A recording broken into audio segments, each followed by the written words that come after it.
Hello, everyone. My name is Jacob Gus, and I'm excited to share with you a demo on fundraising at the pre-seed seed stage.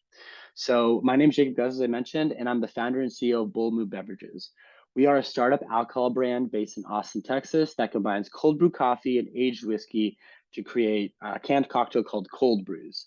Cold Brooze is the first cocktail of its kind, and it's kind of like an energizing cocktail for coffee lovers who want to get their coffee fix when they're at brunch, tailgates, happy hours, anywhere basically that you want to energize and socialize during the day. We are launching later this year, but with that said, we are pre-revenue other than some merch sales here and there.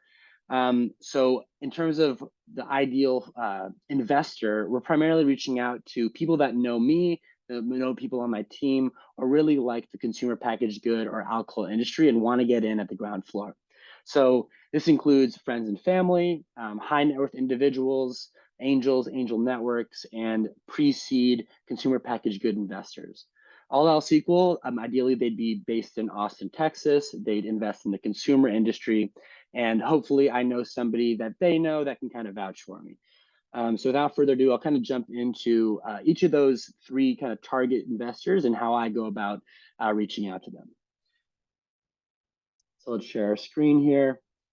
Forgot to mention as well, we are fundraising on crowdfunds as well. So that's another kind of tool that we have in our tool belt to reach out to the friends and the family, people that want to invest, that want to show their support, but maybe can't cut that $5,000, $10,000 check. We're ultimately shooting for $500,000, and we've kind of set our terms at a $5 million cap with a 15% discount on a safe. But with a lead investor, we might be willing to negotiate some additional terms or even the valuation as well. So to reach out to friends and family, I've been doing this for about a year and a half, 2 years now, incorporated last year. And I've started to put together a list of names of people that have kind of become friends of the brand. And I've kind of pooled them all here. I'm up to about 500 names. A lot of them are industry connections, as I mentioned, friends, family, mentors, people that I want to keep in the loop, and I'll send them update emails. But during this fundraise process, when I want to reach out to people in my immediate network, my friends and family, I kind of have a list of them here. You might have it informally just on your phone. You can check your Instagram DMs. I mean, you kind of, when you're at this early stage, you do need to go to the people that know you best and that can vouch for you. So the first example I'll go through is actually a classmate of mine that I just graduated with from UT's MBA program. His name is Zach. What I first did is I sent him a text and said, hey, I'm currently fundraising, friendship first, but no pressure. If you want to learn more, I'd love to send you a quick email. And he said, yeah, of course, absolutely. Would love to learn more. So real quick, I'll share an example of that email right here. So basically I said, hey, Zach, thanks for offering up the time. Here's a link to our crowdfund page. Since he's local, I said, hey, do you want to, meet up in person over a coffee and talk about this? And he said yes. Sometimes, you'll honestly hear no feedback at all. Fundraising is a little bit of a numbers game, but reach out to the people that are in your immediate network. And when it comes to talking to friends and family, I'd say there's no one perfect way to do it. If you're somebody who loves to call people up, call them up, catch up with them, say, hey, fit it into the conversation, say, hey, I'm fundraising. I've been pouring my heart and soul into this venture, and we're currently fundraising from friends and family. And, if you're interested, let me know, no pressure. And I think a lot of times that works really well. But, you as an individual, you got to take care of your own relationships, and obviously don't press your friends and family too hard, but it is an avenue to get some funding in the early stage that I think is very worthwhile in pursuing. Secondly, let me move on to more of the angel network or angel network, high net worth individual type person. And for that, I've kind of put together a CRM. I have it filtered here for a couple names, but first I'll go through kind of an example of going in cold. So Jeff Goldberg here, through my research, I kind of pulled all these names together, and on this website called Investor Hunt, his name popped up as somebody who is interested in consumer. Looking through his investments here, I'll honestly say probably not a perfect fit, but it's a very low lift in terms of doing cold outreach when you don't know somebody. So you click the LinkedIn emblem here, sends you to his page. You can look a little bit at his background. He's a co-founder, a founder, a managing partner. Looks to be a pretty successful individual. So what I do when I don't have any mutual connections is I'll try and connect with them. I'll add a note and I'll include a quick, 300 character, I guess 200 character in my case, blurb with this kind of template here. So I'll say something like, "Hey Jeff, I'd love it if you could review our deck for Boulder Beverages. Coffee plus whiskey equals cold brews and next rate brunch drink. May I email it to you? Thanks for the time, Jacob." Um,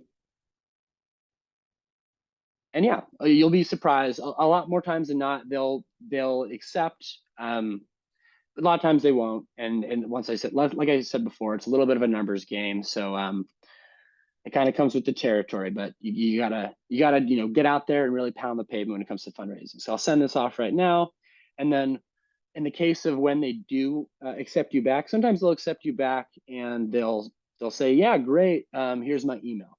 A lot of times they'll accept, they'll say nothing. And when you click contact info, when you're connected with somebody, their email will often pop up. Sometimes people will use, like their burner email, like their, Jacob at number 56789 at Yahoo, and they never check it. But if it's like Jeff Goldberg at baileywhomedia.com, it probably is his legit email, and you can just pop off a quick email to him saying like, "Hey, thanks for connecting with me on LinkedIn. Really appreciate the time. Here's a link to our pitch deck and our executive summary, and in my case, my crowdfund page. Let me know if you're interested in learning more. Would love to schedule time. Thank you." And it can be that simple in terms of like the pipeline that you want to work through. In the case of let's say an angel or high net worth individual who you do have mutual connections with, Danielle fits that bill. You have 17 connections. She's also based in Austin, Texas. She's a founder. She's an investor. She's a big time dog girl. And it looks like kind of the stuff she's worked on, she's worked in consumer packaged goods, so even more of an overlap. In this case, what I'd recommend doing is warm introductions go a lot farther than going in cold. So I would reach out to somebody on this list, and I would kind of rank them. I would write it down somewhere. I would say, all right, Daniel Sobel is connected with Ken, and I know Ken really well, or Karen, I know Karen really well, or Mark Nathan, or Zach, etc. And I would rank them in terms of how well I know those warm connections. Reach out to the first one, say, "Hey, how well do you actually know Danielle? Would love an intro," and hopefully they can make an intro for you. In this case, Karen is a strong connection of mine. She runs a marketing agency that we plan to work with once we launch. So I drafted up this quick email kind of saying, "Hey Karen, hope you and the business are doing well. It's been a while since we chatted. Here's what's going on with the business. Really appreciate the shout out you gave us a couple months ago. How well do you know Danielle, and would you be willing to make an intro?" And in this one, I'm going to shoot it off right now. I believe most likely she'd be willing to make the intro if she does know them well. If not, I'll reach out to Mark Nathan, or I'll reach out to Zach Feinberg. People like kind of ranking them in my mind of who are those people I just connected with and never really got to know on a personal level versus who are those people I've connected with, have had coffee with or drinks with, or have kind of been an informal mentor of mine, and reach out to them first. And then lastly, I will go back to my tracker. I have another tab. The way I do it is I have a kind of angel tab, individual tab, and then I have kind of like a VC family office tab.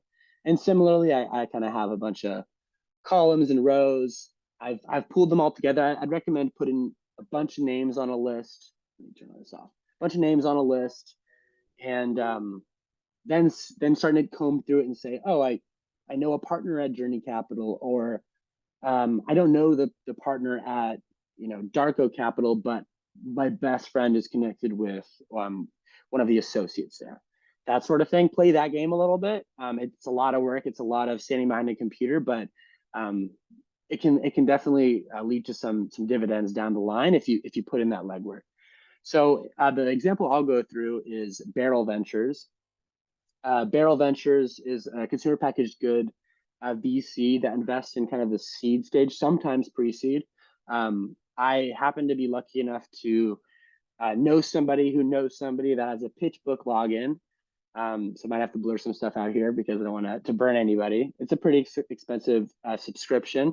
And when you dig into Barrel Ventures, into their investments, you can kind of see they invest in beverage and disabled care, business productivity software, internet retail. A lot of it is B2C, and a lot of the deals that they're a part of are $1 million, which for me 500,000, it's none of them are that low quite, but they're at least in the realm of being possible. So next step from there is usually check out the website, see if the investments do seem to be consumer packaged good. In this case, it is, and they've actually invested in an alcohol brand, a beer brand. So kind of a perfect person to reach out to. In this example, I have already reached out to them, and I've connected with a partner there, Nathan. If you, like I said before, it's the same thing you would go through if you didn't know them. Let's say I didn't already know Nathan. I would say, oh, here's a professor I had at UT. Let me see if she'd be willing to make an intro. Or here's one of my current investors. Let me see if Michael can reach out. So he's a pretty strong example of somebody that I could probably get some FaceTime with, maybe 15, 30 minutes, but all you need is the foot in the door with these kind of things. So yeah, I'll table it there. Stop sharing my screen. Thank you guys for listening. Really appreciate the time. There really is no one size fits all solution to fundraising. Lean into your network. Don't be a little bit shameless about outreach, and good luck raising, guys. It's a little bit of a tough time, with the inflation and the recession, but keep on plugging away, and the results will come. So good luck, everybody, and good luck raising.